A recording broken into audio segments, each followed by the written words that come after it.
नमस्कार दोस्तों, कैसे हैं आप सभी। उम्मीद करता हूं कि आप स्वस्थ होंगे और सुरक्षित होंगे। मैं विनय सिंह तेजस आईएएस एकेडमी के इस यूट्यूब प्लेटफॉर्म पर मैं आपका स्वागत करता हूं। और आज का जो चर्चित मुद्दा है वो है डिलिमिटेशन यानी परिसीमन।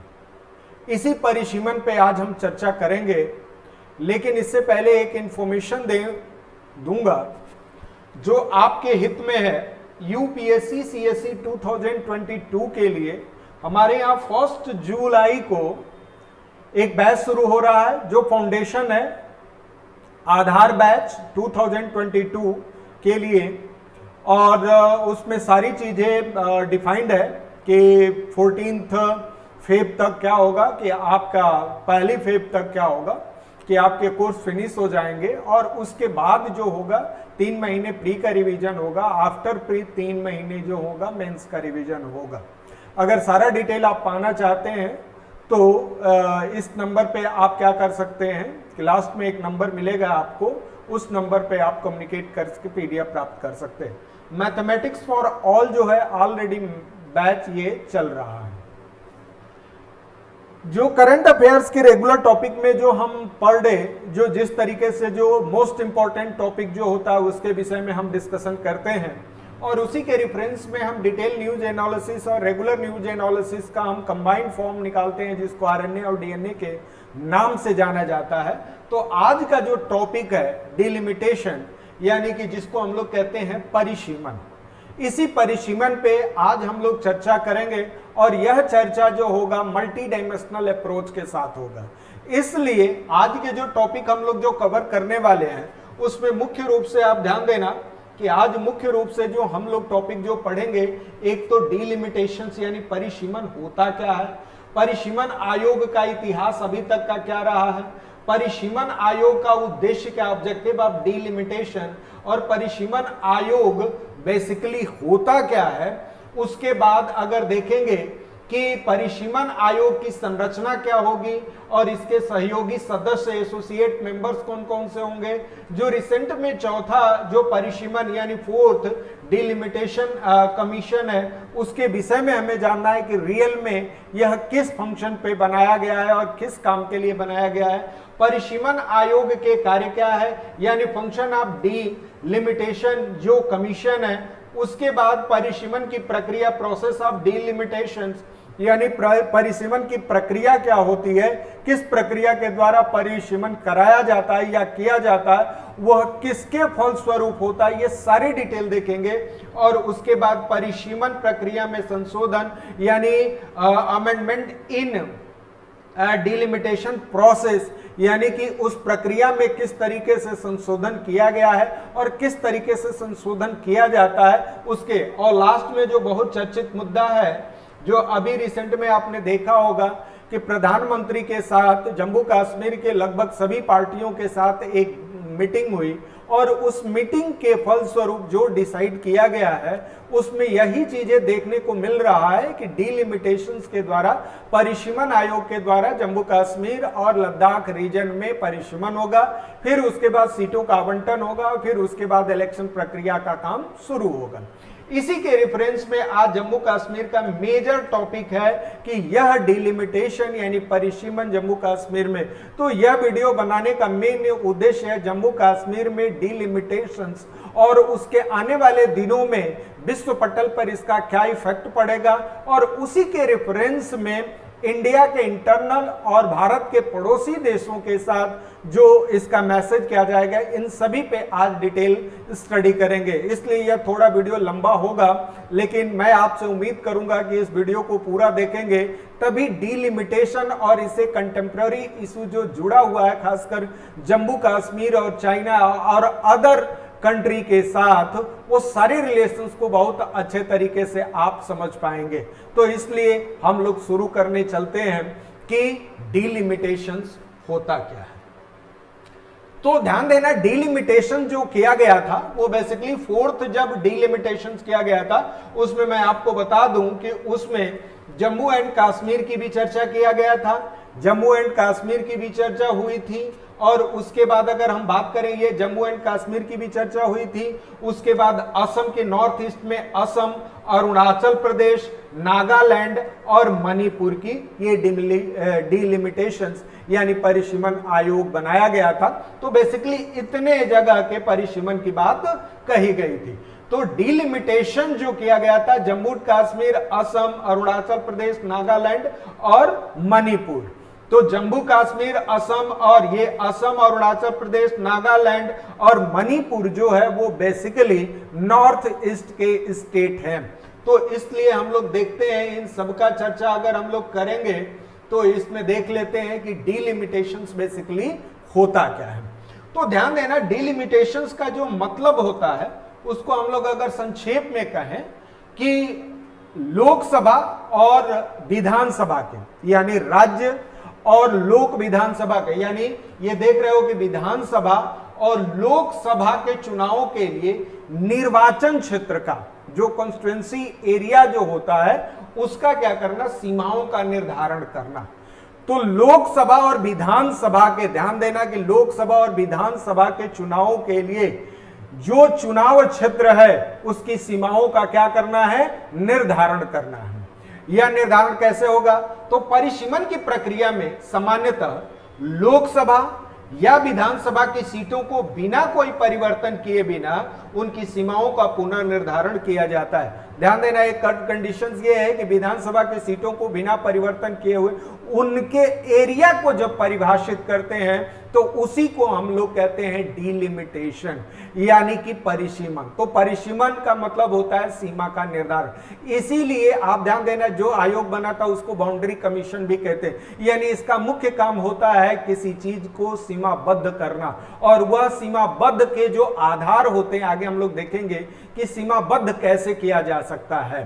तो उसी के रेफरेंस में हम लोग देखेंगे कि डिलिमिटेशंस जो हुआ था वो आफ्टर इंडिपेंडेंट यानी कि भारत के स्वतंत्रता के बाद उसका इतिहास देखें तो परिसीमन आयोग 1952 की अगर बात करते हैं तो 1952 में आप देख सकते हैं कि यह परिसीमन, ये ध्यान देना, डिलिमिटेशन कमीशन एक्ट 1952 के अधीन के तहत पहले परिसीमन आयोग का गठन कब हुआ था, 1952 में किया गया।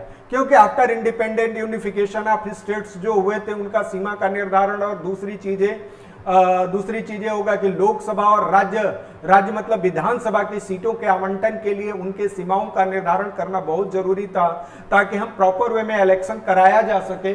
उसी के रेफरेंस में परिसीमन आयोग जो अधिनियम 1952 के तहत 1952 में पहला कमीशन बैठाया गया था। उसके बाद अगर दूसरे परिसीमन आयोग का गठन जो होगा, परिसीमन यानी डिलिमिटेशन कमीशन एक्ट 1960, ठीक 10 साल बाद, ये कहा भी जाता है कि ध्यान देना कि डिलिमिटेशन जो होता है, परिसीमन जो होता है, हर 10 साल के बाद कराया जाता है।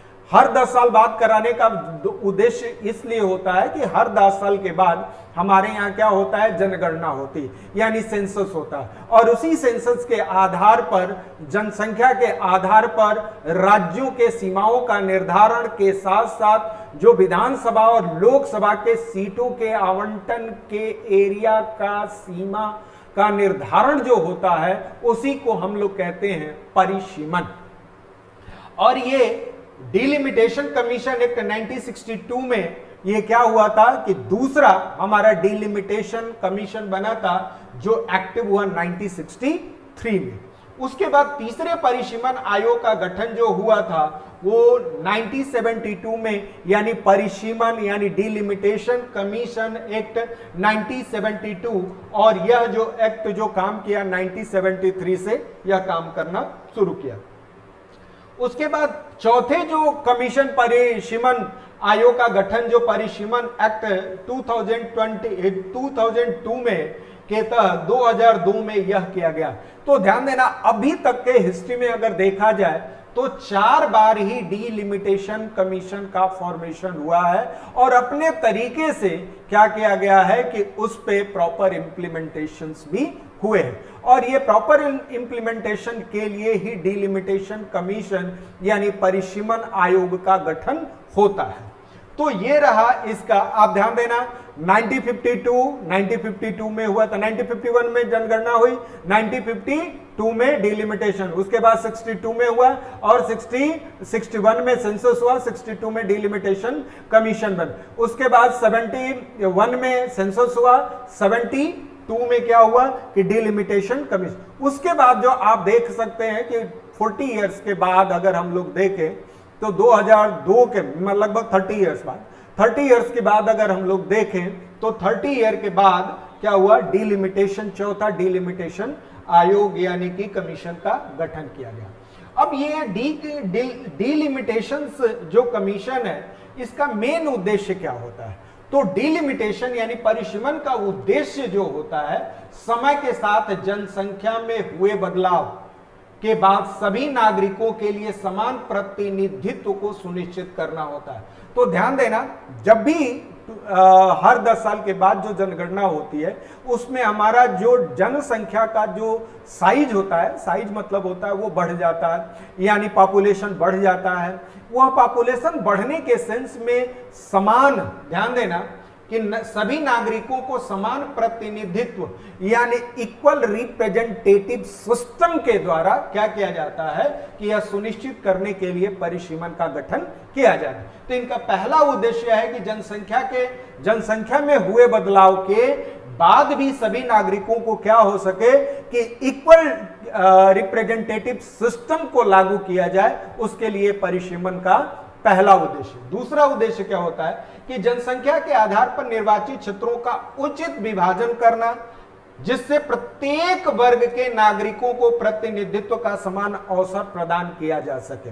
तो ध्यान देना, जनसंख्या के आधार पर पॉपुलेशन का डिवीजन करना और उस डिवीजन के आधार पर इक्वल रिप्रेजेंटेटिव सिस्टम को लागू करना, ताकि समाज में किसी भी वर्ग का प्रतिनिधित्व डिसबैलेंस न हो, यानी अनइक्वल न हो, यानी प्रॉपर इक्वालिटी के तरफ बोध कराए। इसके लिए इसी में देखेंगे कि अनुसूचित वर्ग के लोगों के हितों की रक्षा के लिए आरक्षित सीटों का भी निर्धारण परिसीमन की प्रक्रिया के तहत ही किया जाता है। जो हमारे यहाँ एसटी एससी जो लोग हैं वो अगर पॉपुलेशन बढ़ेगी और वहाँ विधानसभा या लोकसभा की सीटों का जब आवंटन किया जाएगा तो पॉपुलेशन के आधार पर उनके रेशियो को भी परिभाषित किया जाएगा। यानी सिंपल वे में अगर कहा जाए कि जनसंख्या के आधार पर वहां सीटों का आवंटन होगा एसटी एससी में। जैसे अगर हम बात कर लें, जैसे हम पूरे इंडिया की बात करते हैं उसमें छत्तीसगढ़ की बात करते हैं, तो छत्तीसगढ़ में आप देखेंगे कि ट्राइबल स्टेट है। तो छत्तीसगढ़ की अगर हम बात कर लेते हैं तो ट्राइबल स्टेट की जो पॉपुलेशन है लगभग 32% है। तो जितनी सीटें होंगी, अगर मान लीजिए 100 सीटें होती हैं तो 100 सीटों में 32 सीट जो होगी वो किसकी होगी, एसटी की होगी। यानी पॉपुलेशन के आधार पर क्या होगा, सीटों का आवंटन होगा। तो ये परिसीमन यानी डिलिमिटेशन कमीशन का यह जो उद्देश्य जो था इतने आधारों पर विभाजित किया गया है। उसी के बाद अगर हम बात करें कि परिसीमन आयोग क्या है, परिसीमन आयोग की अगर हम बात करते हैं तो परिसीमन आयोग को हमने क्या कहा था, बाउंड्री कमीशन भी कहा जाता है। यह इसलिए कहा जाता है कि यह सीमाओं का क्या करता है, निर्धारण करता है। और इसी निर्धारण के प्रत्येक जनगणना के बाद भारत की संसद द्वारा संविधान में यह अध्ययन देना, यह कॉन्स्टिट्यूशनल जो अगर आर्टिकल की बात करें, संवैधानिक आर्टिकल की अगर हम बात करें तो आर्टिकल 82 के तहत एक परिसीमन अधिनियम लागू किया जाता है। प्रत्येक जनगणना के बाद क्या होता है कि एक परिसीमन अधिनियम लागू किया जाता है। और यह परिसीमन अधिनियम जो बताया गया है वो आर्टिकल 82 में मेंशन किया गया कि प्रत्येक जनगणना के बाद क्या होगा, एक परिसीमन आयोग का क्या होगा, परिसीमन यानी डिलिमिटेशन एक्ट लागू होगा।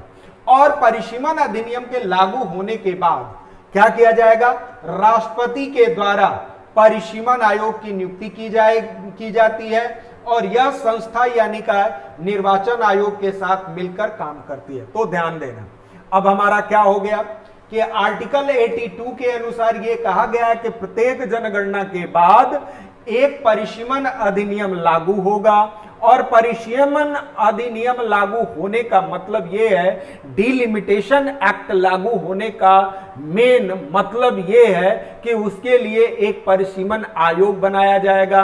और यह परिसीमन आयोग किसके द्वारा बनाया जाएगा? राष्ट्रपति के द्वारा बनाया जाएगा। तो डिलिमिटेशन कमीशन जो बनाया जाएगा वो किसके द्वारा बनाया जाएगा? राष्ट्रपति के द्वारा बनाया जाएगा। किस एक्ट के द्वारा बनाया जाएगा?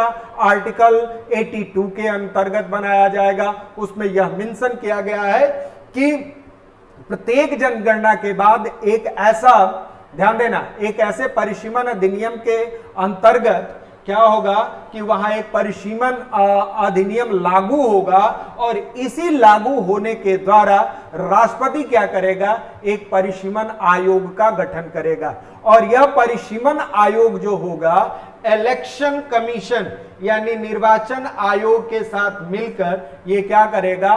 काम करेगा। तो ध्यान देना, आर्टिकल 82 में किस बात का मेंशन किया गया है? परिसीमन एक्ट की बात किया गया कि हर जनगणना के बाद एक परिसीमन एक्ट लागू होगा और उसी एक्ट के तहत राष्ट्रपति क्या करेगा कि एक परिसीमन आयोग बनाएगा, डिलिमिटेशन कमीशन बनाएगा और वह डिलिमिटेशन कमीशन जो होगा निर्वाचन आयोग के साथ मिलकर काम करेगा। क्लियर है? अब आप देखेंगे कि परिसीमन आयोग की संरचना क्या है, यानी स्ट्रक्चर ऑफ परिसीमन कमीशन। तो परिसीमन आयोग की अध्यक्षता उच्चतम न्यायालय के एक अवकाश प्राप्त न्यायाधीश के द्वारा किया जाता है। ध्यान देना, डिलिमिटेशन कमीशन का जो मेंबर मतलब कि उसका अध्यक्ष जो होगा उसमें वो जो होगा वो उच्चतम सुप्रीम कोर्ट के क्या होगा कि एक जज के द्वारा होगा, वो भी और retired IAS retired supreme court का जज होना चाहिए। इसके अतिरिक्त इस आयोग में निम्नलिखित सदस्य शामिल होते हैं। पहला, निर्वाचन आयोग का मुख्य आयुक्त और मुख्य निर्वाचन आयुक्त द्वारा नामित कोई निर्वाचन आयुक्त। ध्यान देना, एक तो चीफ इलेक्शन कमीशन होगा और चीफ इलेक्शन कमीशन जो होगा उसके बाद जो क्या कहा जाता है, मुख्य निर्वाचन आयोग द्वारा नामित कोई एक इलेक्शन कमिश्नर को इनवाइट करेगा। कौन करेगा? वो चीफ इलेक्शन कमिश्नर करेगा। क्लियर है? संबंधित राज्यों के निर्वाचन आयुक्त, और जिस राज्य में, ध्यान देना, जिस राज्य में अगर मान लीजिए कि जम्मू कश्मीर में हो रहा है या मणिपुर में हो रहा है या नागालैंड में हो रहा है, असम में हो रहा है या अरुणाचल प्रदेश में हो रहा है, तो संबंधित राज्यों के निर्वाचन आयुक्त, अगर मान लीजिए नागालैंड में हो रहा है तो नागालैंड के जो इलेक्शन कमिश्नर है उसको वो क्या होगा, इस मेंबर होगा, किसमें? परिसीमन आयोग का वो मेंबर होगा। तो अध्यक्ष कौन होता है? Retired chief justice of retired जज ऑफ सुप्रीम कोर्ट होगा। उसके बाद इसके मेंबर कौन होंगे? तो इसके मेंबर चीफ इलेक्शन कमिश्नर होगा। इसके अलावा चीफ इलेक्शन कमिश्नर एक व्यक्ति को क्या करेगा? नॉमिनेट करेगा। उसके बाद और वो क्या होगा, एक इलेक्शन कमिश्नर को ही नॉमिनेट करेगा। और जिस राज्य में डिलिमिटेशन हो रहा है, परिसीमन हो रहा है, उस राज्य के निर्वाचन आयुक्त का क्या होगा? उस राज्य के निर्वाचन आयुक्त इसके मेंबर होंगे। किसके? डिलिमिटेशन कमीशन के। अब इसके सहयोगी सदस्य कौन होंगे? इस सहयोगी सदस्य में आप देखेंगे कि प्रत्येक राज्य से, अगर हम बात कर लें कि परिसीमन आयोग की प्रक्रिया को क्रियान्वयन के लिए यानी इंप्लीमेंटेशन के लिए प्रत्येक राज्य से 10 सदस्यों की नियुक्ति कर सकता है। यानी प्रत्येक राज्यों से 10 व्यक्ति की क्या कर सकता है? नियुक्ति कर सकता है। अब उसमें यह ध्यान देना है कि जो 10 पर्सन होंगे वो बेसिकली कौन कौन होंगे, तो जिसमें 5 लोकसभा के सदस्य और 5 संबंधित राज्य के विधानसभा के सदस्य होंगे। या लोकसभा का जो सदस्य होंगे वो लोकसभा के सदस्य हो सकते हैं, मैंने कहीं के भी हो सकते हैं, लेकिन वो लोकसभा के 5 मेंबर होंगे। और जिस राज्य का, ध्यान देना, डिलिमिटेशन हो रहा है, परिसीमन हो रहा है, उस राज्य के 5 संबंधित राज्यों के विधानसभा के सदस्य होंगे, यानी 5 एमपी होंगे और 5 उस, ध्यान देना, एमएलए होंगे। जिस स्टेट में क्या हो रहा है? डिलिमिटेशन हो रहा है, तो उसके ये सहयोगी सदस्य होंगे। सहयोगी सदस्यों को लोकसभा स्पीकर और संबंधित राज्यों के विधानसभा के स्पीकर के द्वारा नामित किया जाता है। और इन 5 मेंबर का जो 5 एमपी होंगे, इसको हमारा स्पीकर, लोकसभा के स्पीकर के द्वारा इसका नॉमिनेशन होगा, और जो 5 एमएलए होंगे वो विधानसभा के स्पीकर जो होगा उसके द्वारा नॉमिनेशन किया जाएगा। तो ध्यान देना, ये 10 मेंबर जो होंगे वो स्पीकर आप लोकसभा के द्वारा 5 सांसदों की नियुक्ति करेगा, और रिलेटेड जो मेंबर रिलेटेड स्टेट में जो होगा उसके जो स्पीकर आप विधानसभा होंगे उसके 5 मेंबर को नॉमिनेट ये करेंगे। उसी के आधार पर आप देखेंगे इसके अलावा और कौन कौन हो सकता है। तो पंजीयक एवं जनगणना आयुक्त, ये registrar general and census commissioner of India, जिसके अधीन क्या होता है, भारत में जनगणना कराई जाती है, वो सबसे बड़ा पोस्ट जो होता है जिसको हम लोग ध्यान देना, registrar general and census commissioner of India के नाम। तो इस कमीशन में ये भी मेंबर होते हैं, हो सकते हैं। उसके बाद भारत के महासर्वेक्षक, ये जो ध्यान देना, महासर्वेक्षक यानी कि the surveyor general of India. इसके अलावा आप देखेंगे कि केंद्र एवं राज्य सरकार का कोई अन्य अधिकारी भी इसमें शामिल हो सकता है। इसके अलावा भौगोलिक सूचना प्रणाली का कोई विशेषज्ञ, जिसको हम GIS कहते हैं, यानी ज्योग्राफिकल इंफॉर्मेशन सिस्टम जो होता है, उसका कोई अगर स्पेशलिस्ट है तो वो भी क्या हो सकता है, इस कमीशन का मेंबर बन सकता है। या कोई अन्य व्यक्ति जिसकी विशेषज्ञता एवं जानकारी से परिसीमन प्रक्रिया को सहायता प्राप्त हो सके, वैसे व्यक्ति को इस कमीशन का मेंबर बनाया जा सकता है। तो ध्यान देना कि इसमें कौन कौन से, तो ये सुप्रीम कोर्ट के जो क्या होते हैं, सुप्रीम कोर्ट के जो जज होते हैं इसके अध्यक्ष बनते हैं। उसके बाद chief election commissioner of India, और उनके रिकमेंडेशंस में एक इलेक्शन कमिश्नर। इसके अलावा आप देखेंगे कि जो हमने डिफाइन किया है, इसके अलावा ये जो मेंबर्स हो गए, इसके अलावा आप देख सकते हैं विधानसभा के द्वारा परिसीमन आयोग के, उसके बाद राज्यों के निर्वाचन आयुक्त यानी कि इलेक्शन कमिश्नर ऑफ स्टेट जो होंगे वो। इसके अलावा जो होता है, इस एसोसिएट मेंबर क्या होते हैं, 10 मेंबर हो सकते हैं। 5 जो होता है लोकसभा के स्पीकर के द्वारा नॉमिनेटेड, और 5 जो सदस्य जिस राज्य में डिलिमिटेशन हो रहा है उसके द्वारा किया जा सकता है, और वह जो होगा वो आप ध्यान देना कि वह उस राज्य के स्पीकर के द्वारा नॉमिनेट किया जाएगा। इसके अलावा जो होगा registrar general and census commissioner of India, इसके मेंबर होगा। इसके बाद the surveyor general of India होगा। उसके बाद केंद्र एवं राज्य का कोई भी अन्य अधिकारी हो सकता है, और जो GIS का जो विशेषज्ञ स्पेशलिस्ट हो वो भी इसका मेंबर हो सकता है, या कोई अन्य व्यक्ति जो है जो डिलिमिटेशन में यानी ये परिसीमन की प्रक्रिया में जो बहुत सहायता कर सकता है, ऐसे व्यक्ति मेंबर हो सकते हैं। तो ये रहे इसके डिलिमिटेशन कमीशन के मेंबर्स। अब उसके बाद हम देखेंगे कि चौथा परिसीमन आयोग कब बना था और इसका मेन ऑब्जेक्टिव क्या था। तो चौथा परिसीमन आयोग का गठन जो किया गया था वो ध्यान देना, डिलिमिटेशन कमीशन एक्ट 2002 में ये तहत 12 जुलाई 2002 को उच्चतम न्यायालय के अवकाश प्राप्त जो थे न्यायाधीश कुलदीप सिंह, ये ध्यान देना जो जज थे सुप्रीम कोर्ट के जो जज थे कुलदीप सिंह की अध्यक्षता में किया गया था। आयोग अपना सुझाव जो है 2007 में तत्कालीन केंद्र सरकार को भेज दिया, परंतु तब इसे लागू नहीं किया गया। यानी 2002 में जो डिलिमिटेशन कमीशन बना उसका रिकमेंडेशन गवर्नमेंट के पास आया कितने, 2007 में, और 2007 में इसमें कोई काम नहीं किया गया। उच्चतम न्यायालय ने फिर से यानी सुप्रीम कोर्ट ने हस्तक्षेप किया, इंटरफेयर किया, और जनवरी 2008 में cabinet committee on political affairs, ध्यान देना CCPA जिसको कहते हैं, जो cabinet committee on political affairs ने परिसीमन आयोग की सिफारिश को मंजूरी दे दी। तो ध्यान देना 2008 में इस परिसीमन कमीशन पर, यह परिसीमन पर क्या किया गया, रिकमेंड, यानी इस पर रिकमेंड किया गया, यानी सिफारिश किया गया। वो किसके द्वारा, cabinet committee on political affair CCPA के द्वारा। यह 2008 में क्या किया गया, वो भी किसके द्वारा, सुप्रीम कोर्ट के इंटरफेयर करने पर यह सारी प्रक्रियाएं शुरू हुई। इसके बाद अगर बात करें कि यह परिसीमन जो 2008 में शुरू किया गया था, तो परिसीमन प्रस्ताव पर राष्ट्रपति की मंजूरी के बाद देश के कई राज्यों में परिसीमन की प्रक्रिया है वो पूरी की गई। देश में सबसे पहले कर्नाटक, जो अगर हम बात कर दे, देश में सबसे पहले कर्नाटक राज्य में परिसीमन आयोग 2002 के सिफारिशों के आधार पर विधानसभा का चुनाव किया गया।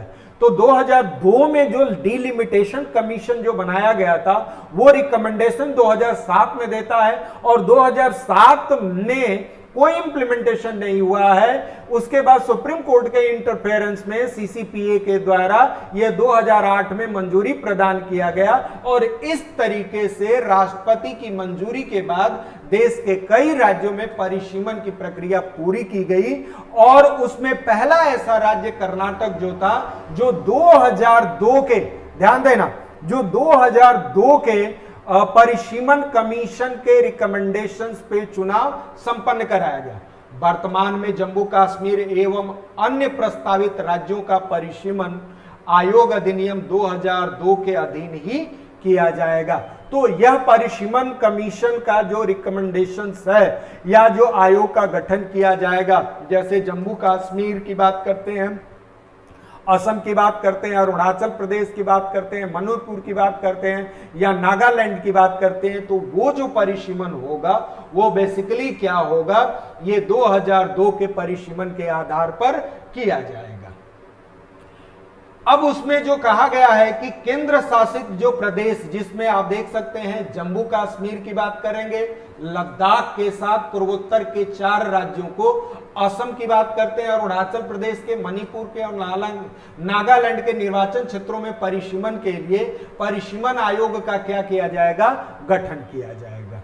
तो अब आपने देख लिया कि केंद्र शासित प्रदेश जम्मू एंड कश्मीर और लद्दाख और पूर्वोत्तर के 4 राज्य जो हैं, जिसमें असम, अरुणाचल प्रदेश, मणिपुर और नागालैंड के निर्वाचन क्षेत्रों का क्या किया जाएगा, परिसीमन कराया जाएगा। उच्चतम न्यायालय के पूर्व न्यायाधीश, जिसको हम लोग कहते हैं रंजना प्रकाश देसाई के द्वारा इस परिसीमन आयोग का अध्यक्ष नियुक्त किया गया है। वह आगामी 1 वर्ष या अगले आदेश तक इस आयोग की अध्यक्षता करेंगे। ध्यान देना, इस आयोग के जो अध्यक्ष हैं रंजना प्रकाश ये देसाई, जो 1 वर्ष या अगले आदेश तक इस आयोग के क्या रहेंगे, अध्यक्ष रहेंगे। चुनाव आयुक्त सुशील चंद्रा के साथ जम्मू कश्मीर एवं अन्य राज्यों के आयुक्तों को इस आयोग का पदेन सदस्य नियुक्त किया गया। तो पहले भी मैंने बताया था कि सुशील चंद्रा जो हैं वो बेसिकली इस समय इलेक्शन कमिश्नर हैं, और जम्मू कश्मीर एवं अन्य 4 राज्यों के जो इलेक्शन कमिश्नर हैं उनको इस आयोग के पदेन यानी वो इसके मेंबर होंगे, और वैसे भी मेंबर इसके वही होते हैं। अब आप देखेंगे कि पूर्वोत्तर राज्य में कौन कौन से आते हैं। पूर्वोत्तर राज्य की अगर हम बात कर लें तो पूर्वोत्तर राज्य में अगर हम बात करें तो पहला ये अरुणाचल प्रदेश है, ये असम की बात करते हैं, ये नागालैंड की बात करते हैं और ये मणिपुर की बात करते हैं। यह जो 4 ऐसे राज्य हैं जो आप समझ सकते हो कि ये 4 ऐसे राज्य जो अरुणाचल प्रदेश की बात करते हैं या असम की बात करते हैं और नागालैंड की बात करते हैं और मणिपुर के, यही 4 ऐसे राज्य हैं जहां के डिलिमिटेशन कमीशन के रिकमेंडेशंस इसमें भी लागू होगा और यहां भी परिसीमन आयोग बनेगा और यहां भी परिसीमन कराया जाएगा। क्लियर है। अब हम बात कर लेते हैं कि परिसीमन की अगर हम बात करें तो देश के पिछली आखिरी वर्ष 2008 में परिसीमन आयोग अधिनियम 2002 के तहत निर्वाचन क्षेत्र की सीमाओं का पुनर्निर्धारण किया गया।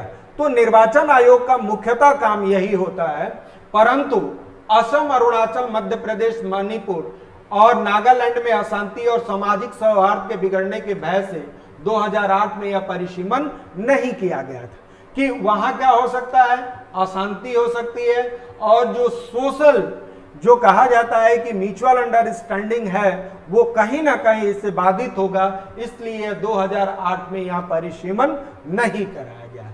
28 फरवरी की अगर हम बात करते हैं, 28 फरवरी 2020 को केंद्र सरकार द्वारा असम, अरुणाचल प्रदेश, मणिपुर और नागालैंड में परिसीमन को स्थगित करने वाले अपने नोटिस को रद्द कर दिया और सरकार के आदेश के बाद अब इन राज्यों में परिसीमन आयोग कमीशन, ध्यान देना, परिसीमन आयोग एक्ट 2002 के तहत परिसीमन प्रक्रिया पूरी की जाएगी।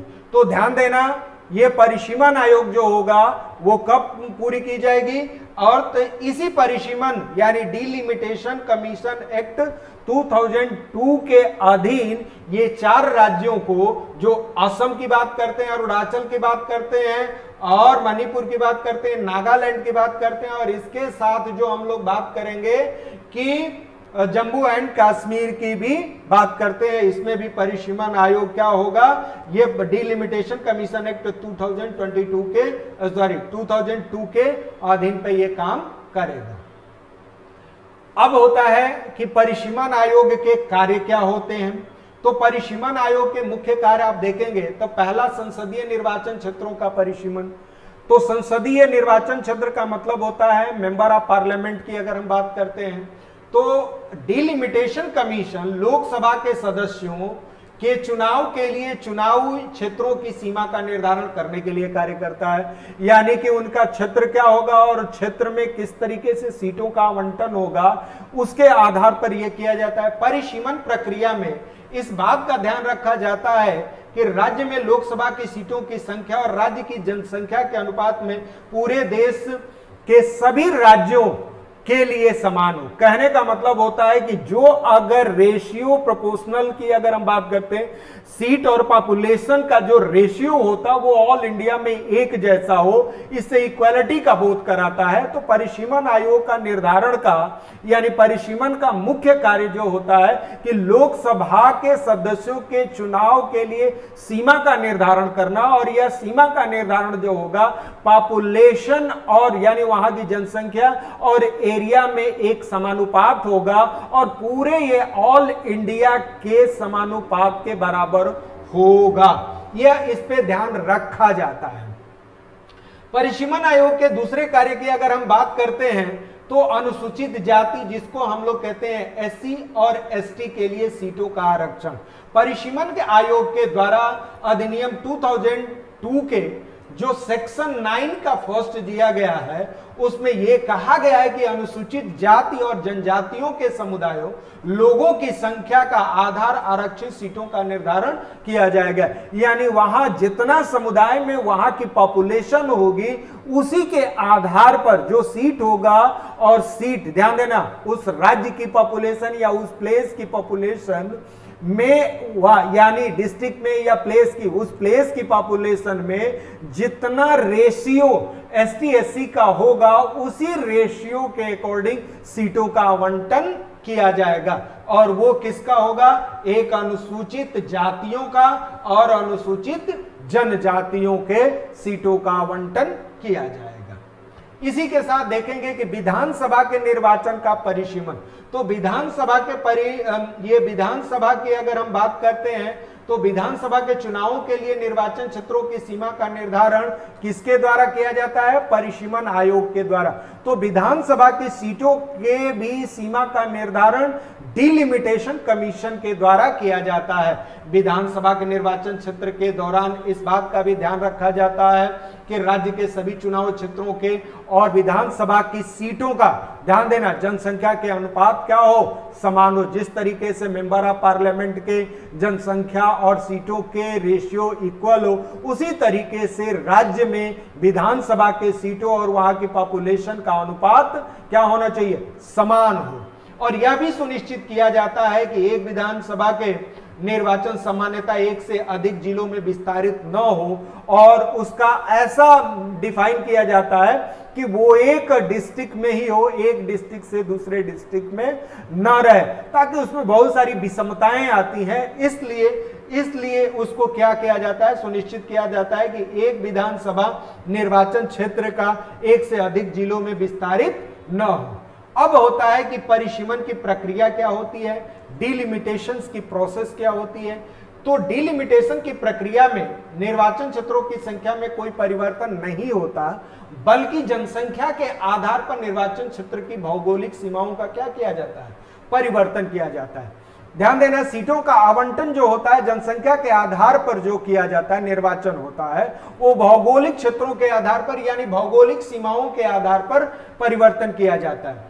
और परिसीमन प्रक्रिया के अंतर्गत ये कहा जाता है कि अंतिम या नवीन जनगणना के आंकड़ों के आधार माना जाता है, या तो अंतिम या नवीन। अंतिम मतलब आप देख सकते हो अभी बहुत सारे इलेक्शन हमारे 1971 के सेंसस पे होता है, कुछ जो इलेक्शंस होते हैं 2001 के गणना पे होता है, कुछ इलेक्शन होता है 2011 के सेंसस पे होता है।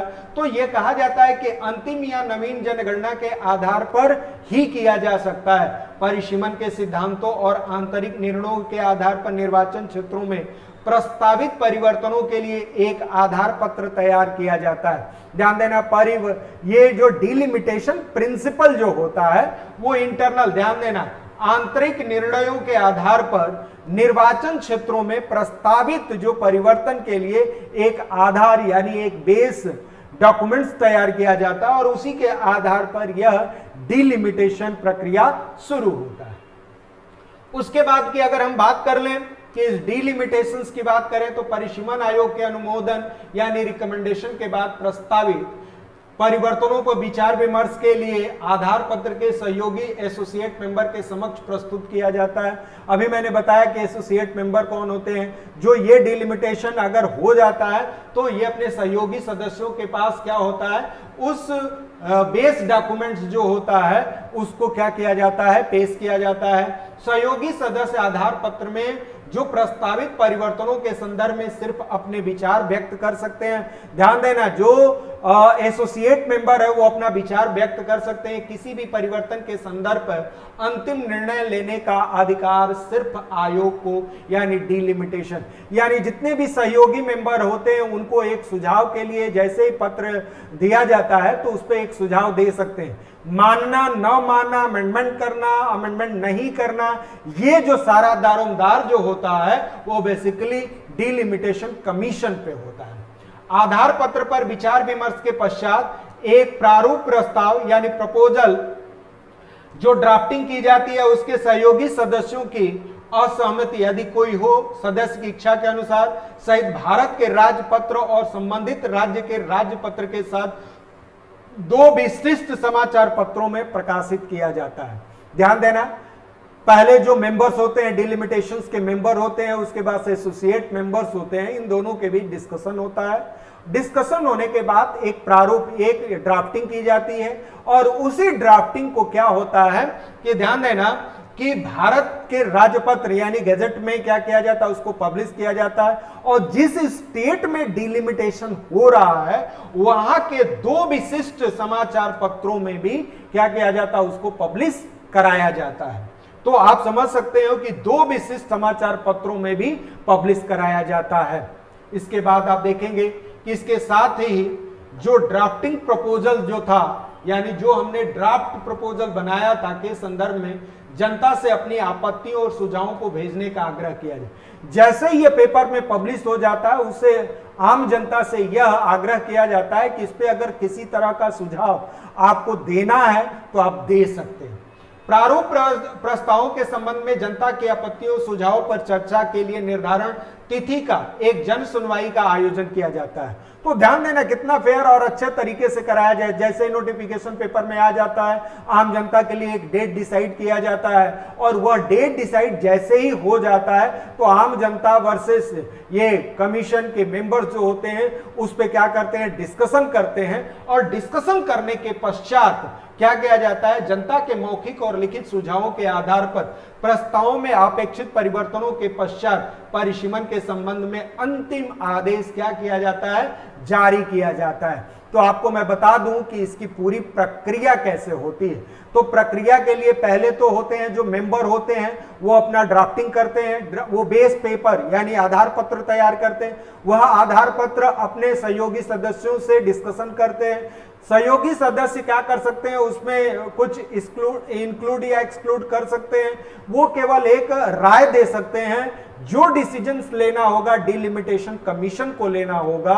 इसके अलावा एक चीज और भी ध्यान रखना होगा कि डिलिमिटेशन कमीशन जो होगा वो क्या होता है कि भारत के गजट में पेपर में पब्लिश होगा, फिर स्टेट जिस स्टेट में डिलिमिटेशन हो रहा है उसके 2 विशिष्ट पेपरों में क्या किया जाएगा कि वह पब्लिश कराया जाएगा। फिर जन सुनवाई किया जाता है, वह आम जनता के लिए ओपन कर दिया जाए कि इसमें किसी तरह की कोई आपत्ति है तो आप सुझाव दें, उस आपत्ति को दर्ज कराएं। तो यह लिखित भी हो सकता है, मौखिक भी हो सकता है। फिर लिखित और मौखिक जन सुनवाई कर ली जाती है। फिर से तब क्या होता है, डिलिमिटेशन कमीशन और सहयोगी मेंबर मिलके फिर उस पर डिस्कशन करते हैं और लास्ट में क्या होता है कि परिसीमन के संदर्भ के अंतिम आदेश जारी कर दिया जाता है और उसी के आधार पर क्या होता है कि यह सारी प्रक्रियाएं शुरू होती हैं। अब डिलिमिटेशन की पावर एंड फंक्शंस की अगर हम बात करते हैं तो परिसीमन आयोग क्या होता है, एक इंडिपेंडेंट बॉडी है या किसी के द्वारा हस्तक्षेपित नहीं किया जा सकता है या इसमें किसी भी तरह का इंटरफेयर नहीं किया, एक इंडिपेंडेंट बॉडी है। यह आयोग भारतीय संविधान के तहत शक्तियां के माध्यम से देश में परिसीमन का कार्य करता है। तो आर्टिकल 82 आपने देखा होगा, उसमें राष्ट्रपति उस पर सहमति देता है। यह कॉन्स्टिट्यूशनल बॉडी है और कॉन्स्टिट्यूशनल बॉडी होगा, इसमें जो इनको पावर्स दिए गए हैं उसी के माध्यम से यह अपना काम करते हैं। उसके बाद परिसीमन आयोग के आदेश राष्ट्रपति के निर्दिष्ट तिथियों से लागू होते हैं। जिस दिन प्रेसिडेंट उस पर सिग्नेचर कर देता है उसी दिन से वह लागू हो जाता है। आयोग के आदेशों को कानून के तरह जारी किया जाता है और इन आदेशों को किसी भी न्यायालय में चुनौती नहीं दी जा सकती है। ध्यान देना कि जो डिलिमिटेशन कमीशन का रिकमेंडेशंस होगा या जो उन्होंने जारी किया है वो किसी भी कोर्ट में उसको चैलेंज नहीं किया जा सकता है, चुनौती नहीं दिया जा सकता है। और यह परिसीमन आयोग जो होता है एक इंडिपेंडेंट बॉडी या कॉन्स्टिट्यूशनल बॉडी के आधार पर यह काम करती है। इसी तरीके से आप देखेंगे कि परिसीमन प्रक्रियाएं पूरी हो जाने के बाद जैसे ही डिलिमिटेशन कमीशन की प्रोसेस जो होती है वो पूरी हो जाने के बाद आयोग के आदेशों की प्रतियां, ध्यान देना, जो आयोग की जो प्रतियां मतलब जो स्क्रिप्ट लिखी गई है वो लोकसभा और संबंधित विधानसभा के समक्ष रखी जाती है। तो ध्यान देना ये जो सारी प्रक्रियाएं हो जाती हैं तो वह डिलिमिटेशन के जो रिपोर्ट होते हैं या उसके पेपर्स होते हैं लोकसभा में, और जिस स्टेट में हो रहा है, मान लीजिए असम में हो रहा है तो असम के विधानसभा में क्या होता है वो दोनों जगह ये डॉक्यूमेंट पेश किए जाते हैं। लोकसभा अथवा विधानसभा में परिसीमन आयोग के आदेशों में किसी भी प्रकार के संशोधन की अनुमति नहीं होती है। ध्यान देना, यह डिलिमिटेशन कमीशन का जो रिकमेंडेशंस होता है या जो प्रपोजल या ड्राफ्टिंग करके वो फाइनली कर दिए हैं उस पे क्या होता है, ध्यान देना कि न लोकसभा में न जब विधानसभा में परिवर्तन नहीं किया जा सकता है। बेसिकली यह समक्ष रखवाया जाता है, यह एक प्रक्रिया है, यह एक प्रोसेस है और उसी प्रोसेस के थ्रू यह काम किया जाता है। उसके बाद क्या होता है कि डिलिमिटेशन कमीशन में कौन कौन से अमेंडमेंट किया जा सकता है, तो आप देख सकते हैं कि प्रक्रिया के तहत यानी डिलिमिटेशन प्रोसेस के अंतर्गत निर्वाचन क्षेत्रों की सीमाओं का निर्धारण मुख्य आधार पर क्या होती है, इसका मुख्य आधार जो होता है वो पॉपुलेशन होता है और इसी पॉपुलेशन में कम आबादी वाले क्षेत्र और राज्यों में अधिक आबादी वाले क्षेत्रों में राज्यों की तुलना में समान प्रतिनिधित्व नहीं मिल पाते हैं। ठीक है, 1976 में यह ध्यान देना, 1976 में राज्यों के परिवार नियोजन यानी फैमिली प्लानिंग के आयोजन के ध्यान को रखते हुए केंद्र सरकार द्वारा परिसीमन आयोग के तहत यानी परिसीमन के तहत सीटों की संख्या में परिवर्तन किए बिना वर्ष 2001 तक रोक लगा दिया। ध्यान देना, 76 में हमारे यहां आपको पता भी होगा कि जनसंख्या को कंट्रोल करने के लिए इंदिरा गांधी ने बहुत सारी प्रक्रियाएं लागू की। नो डाउट उन्हीं की देन है कि पॉपुलेशन को कंट्रोल भी किया गया। उसी के रेफरेंस में यह कहा गया कि जो डिलिमिटेशंस होगा, यानी आपको मैंने बताया था कि इसका हिस्ट्री बताया था, तो 1972 में बना था और 1973 में उसका रिकमेंडेशन यानी पूरी तरीके से इंप्लीमेंट किया गया था। उसी तरीके से मैं आपको बता दूं कि 1976 में यह प्रपोजल पास किया गया कि जो 1971 तक है, जो ध्यान देना कि परिसीमन के तहत सीटों की संख्या में कोई परिवर्तन है, जो अगर लोकसभा की सीटों का जो सीट है वही सीट होगा और वो भी कब तक रहेगा, 2001 तक रहेगा। ये 1976 में यह प्रपोजल पास किया गया। उसके बाद वर्ष 2000 ये कहा जाता है कि वर्ष 1981 और 1991 की जनगणना के बाद परिसीमन नहीं किया जाएगा। उसके बाद तो ध्यान देना कि 1976 के बाद जो दो गणनाएं हुई थी, 1981 और 1991 में जो दो गणनाएं होंगी, उसके बाद परिसीमन का गठन नहीं किया जाएगा। इसी के बाद आप देखेंगे कि वर्ष 2002 में एक फिर से अमेंडमेंट होता है और वह 84th अमेंडमेंट था।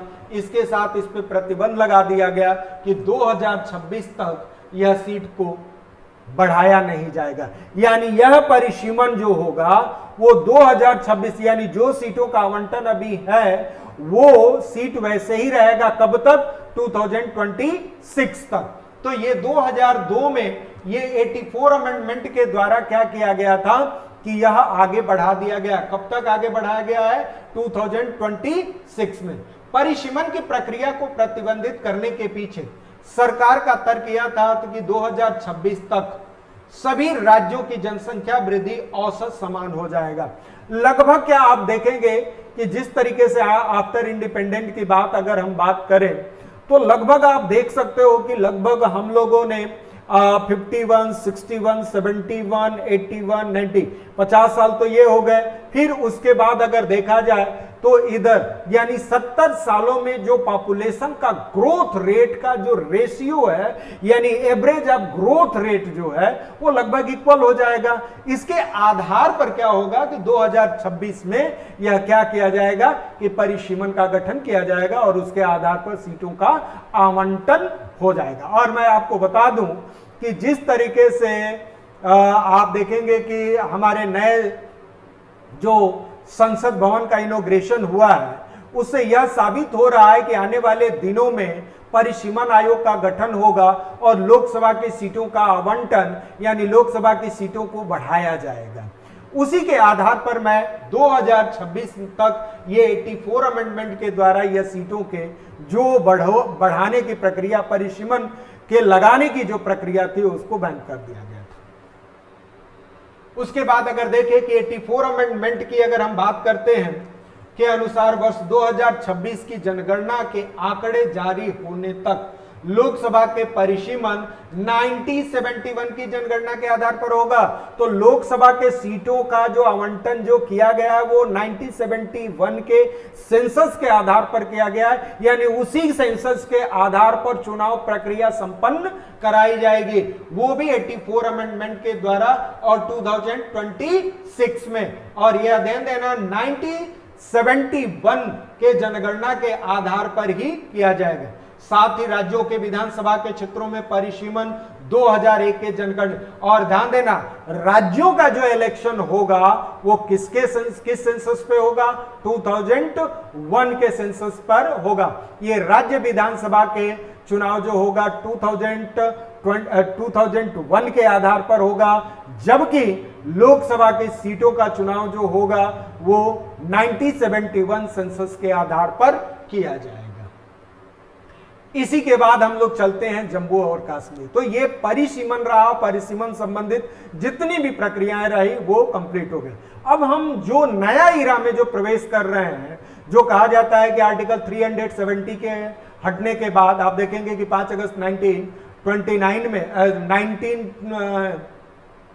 2019 में जो जिस तरीके से यह 370 आर्टिकल को रिमूव कराया गया और जिस तरीके से अमन शांति की बात हम जम्मू कश्मीर में कर रहे हैं, उसी के रेफरेंस में अगर हम बात करें कि जम्मू एंड कश्मीर, और जम्मू और कश्मीर की जब हम बात कर लेते हैं तो परिसीमन आयोग जम्मू कश्मीर पुनर्अधिनियम कानून, जो ध्यान देना, जम्मू कश्मीर जो पुनर्गठन कानून 2019 के प्रावधानों के तहत जम्मू कश्मीर में लोकसभा और विधानसभा के क्षेत्रों का क्या करेगा, परिसीमन करेगा।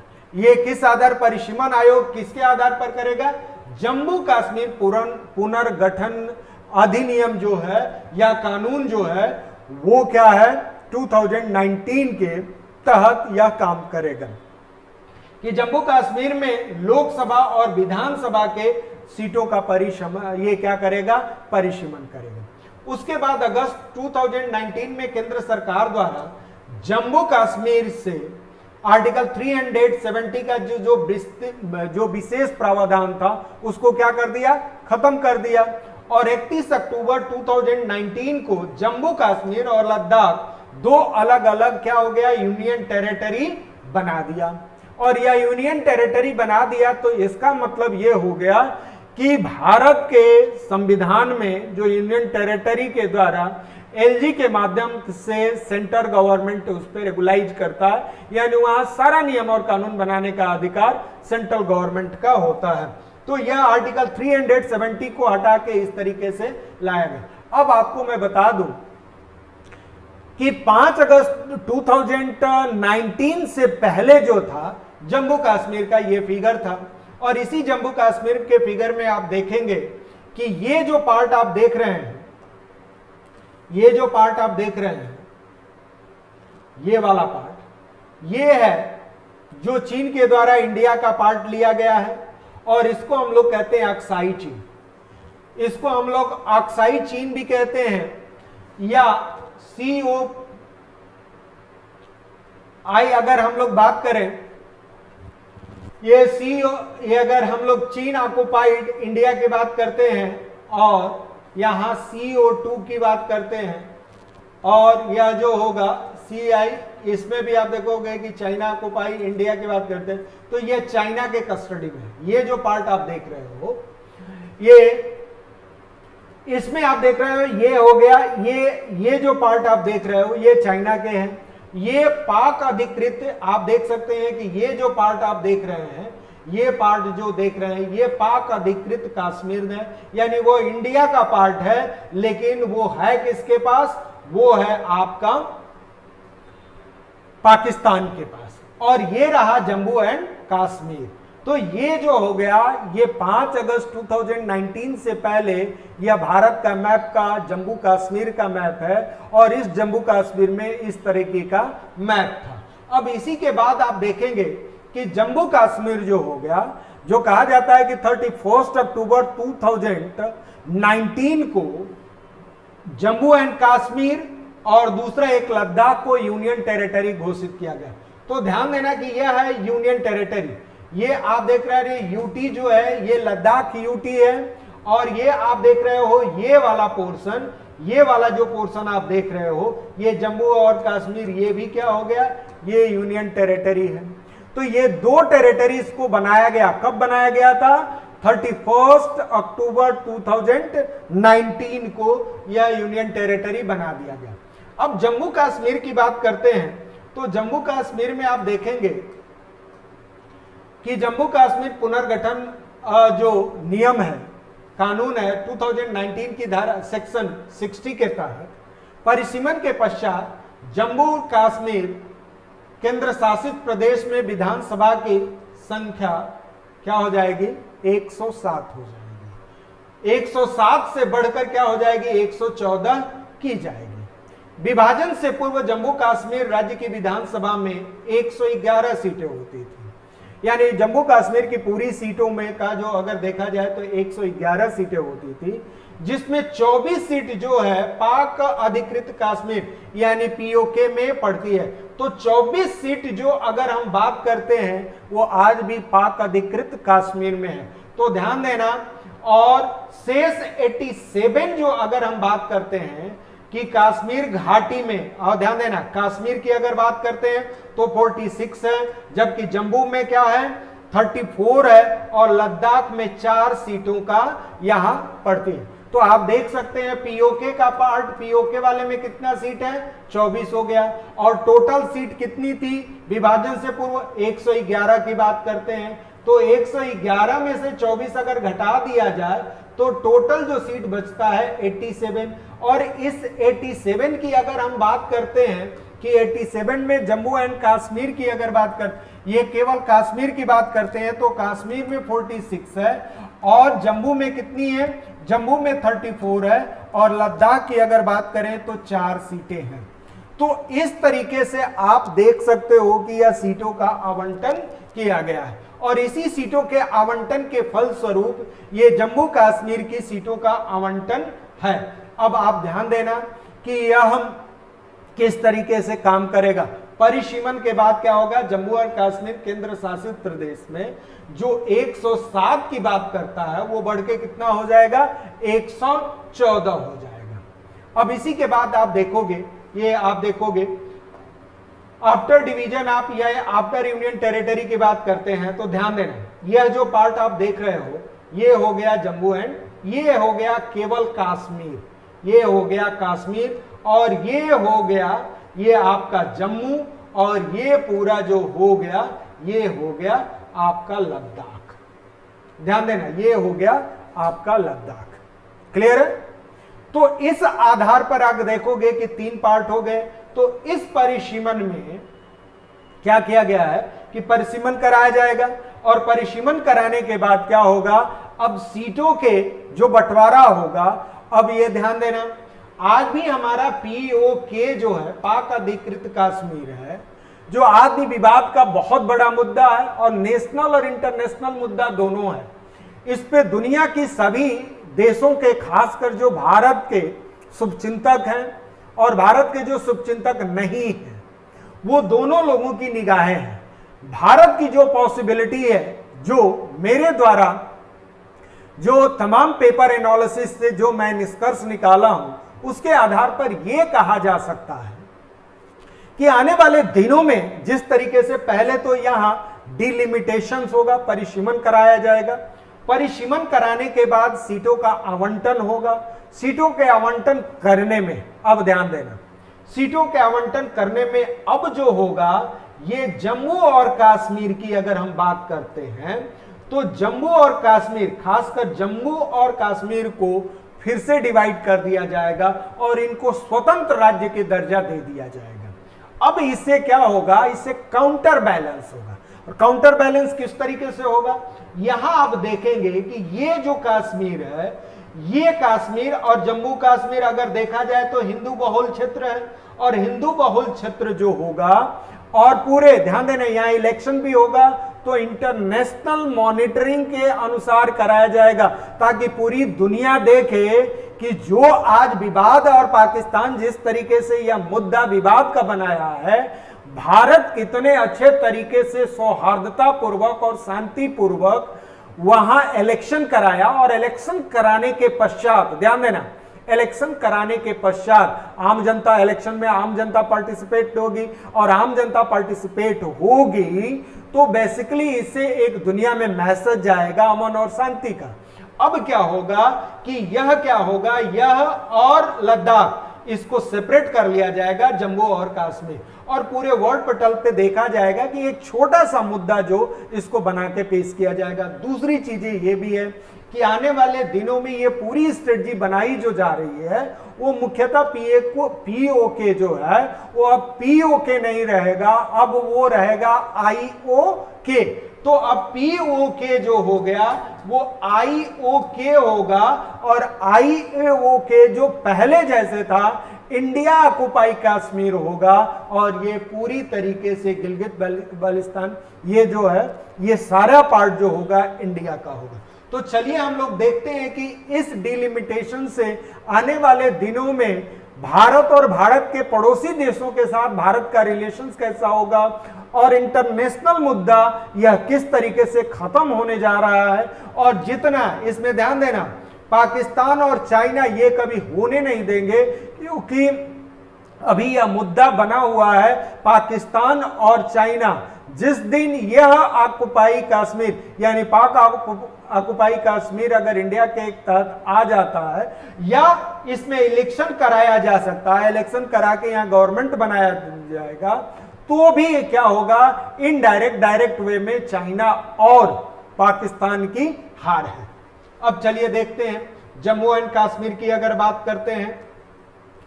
लद्दाख के अलग केंद्र शासित प्रदेश बन जाने के बाद मौजूदा केंद्र प्रदेश में 83 विधानसभा की सीटें बचती हैं जिन पर चुनाव होता है। किस पे? इसमें जम्मू एंड कश्मीर की बात करते हैं। पीओके में 24 सीटों को मिलाकर वर्तमान में जम्मू कश्मीर विधान के कुल 107 सीटें, जो परिसीमन के बाद क्या हो जाएगा, 114 सीट हो जाएगी। आप सिंपल वे में क्लासिफिकेशन कर दें। पाक को छोड़कर जम्मू कश्मीर में विधानसभा की सीटें जो 83 से बढ़कर कितना हो जाएगा, 90 हो। जम्मू कश्मीर के अंतिम परिसीमन जो हुआ था वो 1995 में हुआ था और राज्य के पुनर्गठन के बाद कश्मीर में लोकसभा की सीटें 5 और लद्दाख में 1 सीट है। ये जो ये है स्टेटिस्टिकल डेटा जो कि वहां विधानसभा और लोकसभा की सीटों का आवंटन किया गया, तो उसके आधार पर यह हम लोग देखते हैं। उसके बाद हम लोग देख लें, ये जो सीटों का आवंटन जो था इस तरीके से था। तो आपको मैं बता दूं कि जम्मू कश्मीर में जिस तरीके से परिसीमन कराया जाएगा, उस परिसीमन को लेके पूरी उहापोह की स्थिति है और यह परिसीमन होगा। और जो जम्मू कश्मीर जो जिसको भारत का दिल कहा जाता है और दिल धड़कता है तभी जब पूरी शरीर के साथ रहेगा, और वह जब पूरी शरीर के साथ रहेगा, भारत ने इस तरीके का एक स्ट्रेटजी और प्लानिंग कर लिया है और इसी तरीके से इंटरनेशनल या इंटरनल पार्ट को इतना मजबूत कर लिया है कि आने वाले दिनों में, और वैसे भी यह टाइम सुटेबल टाइम है क्योंकि दुनिया मल्टीपोलर डायमेंशन में डिवाइड हो रहा है। जिस तरीके से रसिया और ब्रिटेन के, रसिया और यूएसए के, चाइना और यूएसए के, यूरोपियन यूनियन की अगर हम बात करें तो सभी डायमेंशन अपने अपने तरीके से जूझ रहे हैं। भारत का एक अच्छा अवसर प्रदान किया गया है और आने वाले दिनों में इस अवसर का इंडिया को फायदा मिलेगा और मिलने वाला है। इसलिए समाचार पत्रों और अपने स्टडी के माध्यम से मुझे ये लगता है कि आने वाले दिनों में सब कुछ बहुत अच्छे तरीके से एक ग्लोबल पावर के रूप में इंडिया का विकास होगा और आने वाले दिनों में जिस तरीके से पाकिस्तान और इंडिया के बीच में पाक अधिकृत कश्मीर पीओके का जो विवाद है वो पूरी तरीके से समाप्त हो जाएगा। जिस तरीके से 370 आर्टिकल को लेके बहुत ज्यादा बातें हुई थी, लेकिन अंततः क्या हो गया, सभी कुछ समाप्त हो गया, बड़े शांतिपूर्वक ढंग से हुआ। इस आधार पर मैं कह सकता हूं कि आने वाले दिनों में यह प्रक्रिया पूरी होने वाली है और मैं विनय सिंह आप लोगों से इस करंट अफेयर्स के टॉपिक को जब तक आप एनालिसिस नहीं करेंगे मल्टी डायमेंशनल अप्रोच के साथ, तब तक यूपीएससी और खासकर किसी भी कॉम्पिटिटिव एग्जाम में आप उस चीज को अच्छे से लिख नहीं पाएंगे, न जान पाएंगे। इसलिए मल्टी डायमेंशनल अप्रोच और इंटरलिंकिंग यानी थ्योरी ऑफ कनेक्टिविटी की अगर हम बात करें तो यह कनेक्टिविटी आपके पास नहीं होगा तब तक आप कुछ नहीं कर पाएंगे। इसी के साथ मैं आपसे विदा लेता हूं। उम्मीद करता हूं कि आप कुशल होंगे, सुरक्षित होंगे और अपनी पढ़ाई अच्छे से कर रहे होंगे। Thank you very much. और भी किसी को अगर किसी भी तरह का कोई डाउट या कोई क्वेश्चंस पूछना है तो कमेंट सेक्शन में कमेंट कर सकते हैं या इन नंबरों पर न्यू बैच का ये सारी डिटेल आप ले सकते हैं।